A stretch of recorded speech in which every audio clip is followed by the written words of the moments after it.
The Hasbro Pump Hill Ghost by Ernest Richard Suffling. At the present time on Pump Hill stands the instrument which has given it its name. Not many years since, a well occupied the same spot, but it has been covered in, and then it was called Well Corner.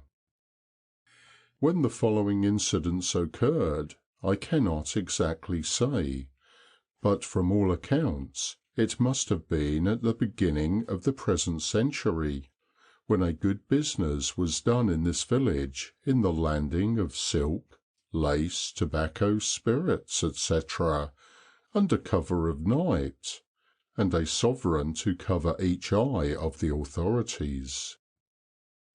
It appears that farmers coming home late at night were sometimes terribly frightened at a figure they saw coming up the main street of the village from the direction of the cart gap. It was an unusual figure, even for a ghost, for although it made good progress, it was legless, and, I might add, headless, for its head hung down its back between the shoulders. In its arms it carried a long bundle, but what the package contained none knew, not even those who had seen it. It was evidently a sailor, for it was dressed in the petticoat-looking garment in vogue among seafaring men in those days. Moreover, it wore a broad leathern belt with a huge brass buckle, in which was thrust a pistol, and a long pigtail graced its head, so long that from the position of its head it nearly trailed the ground. After several farmers had been frightened nearly out of their lives by this legless mariner, two of them, more hardy than the rest, resolved to watch his ghost ship, for ghost it must be.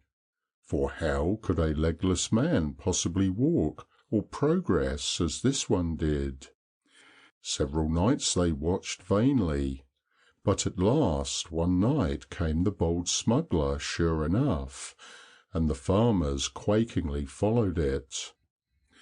Although its head was reversed and turned away from the direction in which it was going, it still kept a straight course along the middle of the road, until it came to the well. Here it paused, and balancing its burden in its arms, dropped it endways down the mouth, and after gliding aimlessly around for a minute or so, quietly disappeared down the well also. The farmer's story was next day told at a village council, and by many heartily laughed at. But despite the incredulence of their friends, they stoutly maintained the truth of their tale. At length it was agreed to search the well, so ropes and ladders, etc., being procured, a volunteer was quickly found to make the descent. A lighted candle was first lowered in a ball of clay to test the atmosphere, which being found pure, a looped rope, in which a young man was seated, was carefully lowered. 40 feet he went down with a lantern, but could see nothing, and was being hauled up again when he caught sight of a piece of dark blue cloth hanging on a projecting brick. This was exhibited, and again young Harmer descended, this time armed with a long clothes prop. Anxious moments followed, and then came his voice up the well shaft, in strange sepulchral tones. "I can feel something soft at the bottom." Accordingly, an iron hake or pot-hook tied to a clothesline was lowered to him, and after a while he succeeded in entangling it in something. He was hauled up, and then the clothesline too, and at the end of it came up a sodden sack tied at the mouth. It was eagerly opened, and a pair of boots protruded, which upon being withdrawn from the sack were found to contain the legs of their owner, hacked off at the thighs.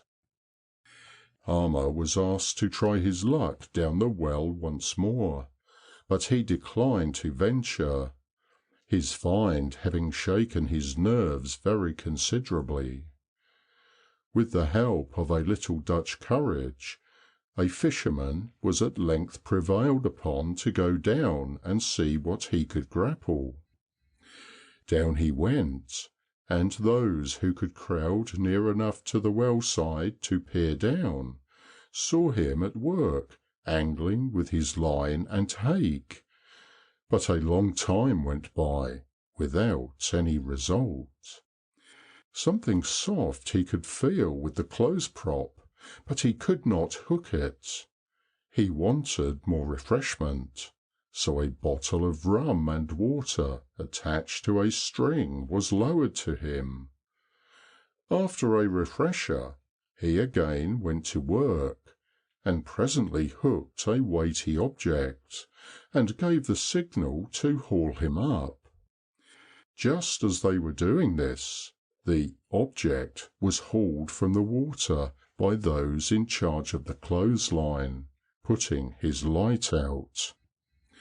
However, the villagers hauled at both ropes, and the fisherman quickly appeared, bearing in his arms, or rather half supporting, a large mass of what looked like wet clothing.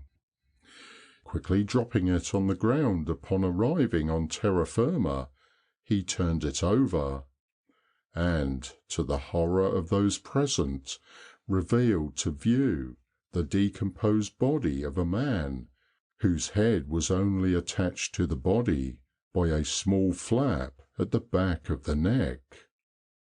There was the broad leathern belt with a pistol still hanging in it, and the peculiar petticoat of the period.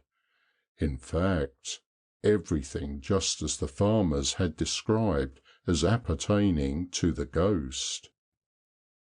Search was made, and in a week or so evidence was brought to shew that the black-bearded sailor had been murdered near the cart gap, as a large patch of blood and the corresponding pistol to that in his belt was found in a desolate bullock shed close by.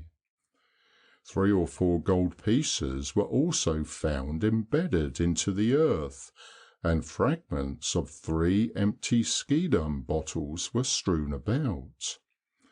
Nothing was ever discovered of the murderers, nor was it ever heard who the murdered man was.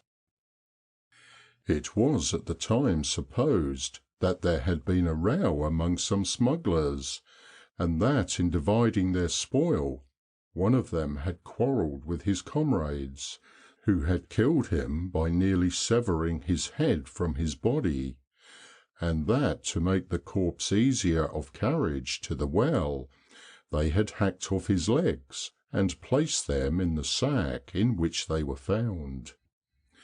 The money trodden into the soil gives colour to the theory of the division of the spoil, and the 3 broken bottles shews there must have been several carousers. They were supposed to have been Dutchmen, but why they carried the remains of their comrade nearly a mile inland to the well, when they might have easily buried the body in the sands, remains, as does the whole affair, a mystery. End of the Hasbro Pump Hill Ghost,